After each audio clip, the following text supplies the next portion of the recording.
तो प्रणाम करते हैं। आज जानेंगे हम स्वामी हरिदास जी के बारे में।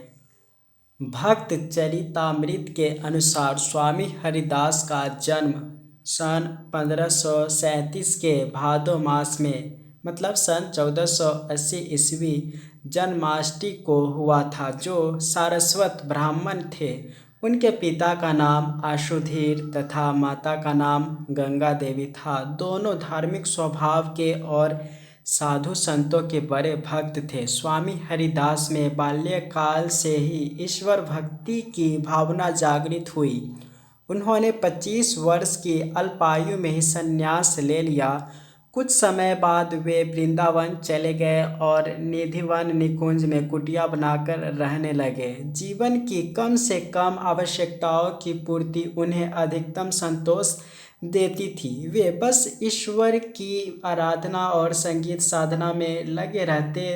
कुछ संगीतज्ञ ग्रंथों में हरिदास को नाद ब्रह्म योगी कहा गया है। कहते हैं कि स्वामी जी ने नाद के माध्यम से ब्रह्म का साक्षात्कार कर लिया था। समझ सकते हैं, नाद का उपयोग से ब्रह्मा जी को साक्षात्कार कर लिया था। स्वामी हरिदास के जीवन के विषय में बहुत कम सामग्री प्राप्त होती है। कारण यह है कि उन दिनों कोई साहित्यकार व संगीतकार अपने विषय में कुछ लिखना पसंद नहीं करते थे।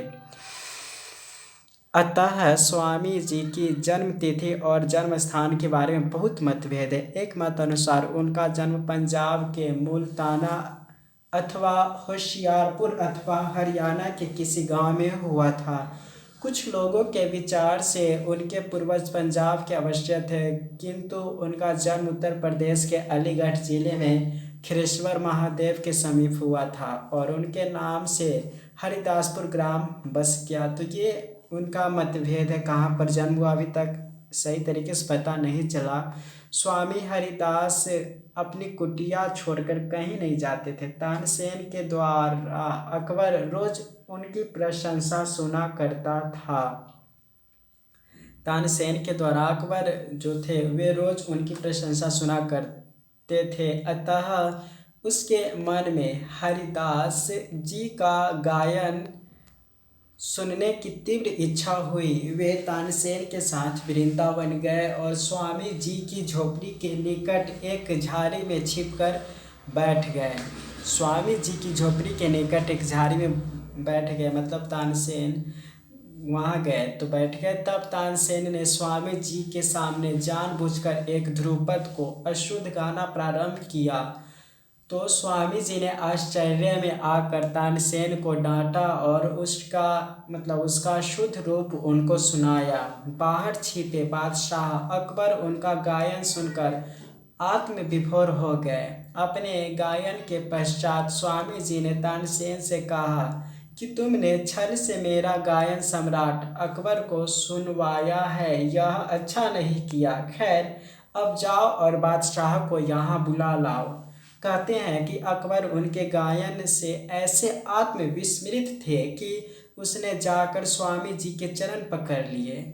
स्वामी जी गायन के अतिरिक्त वादन में भी पारंगत थे। उत्तर भारत में जो कुछ भी संगीत आज हमें मिलता है वह किसी न किसी रूप में स्वामी जी से संबंध है।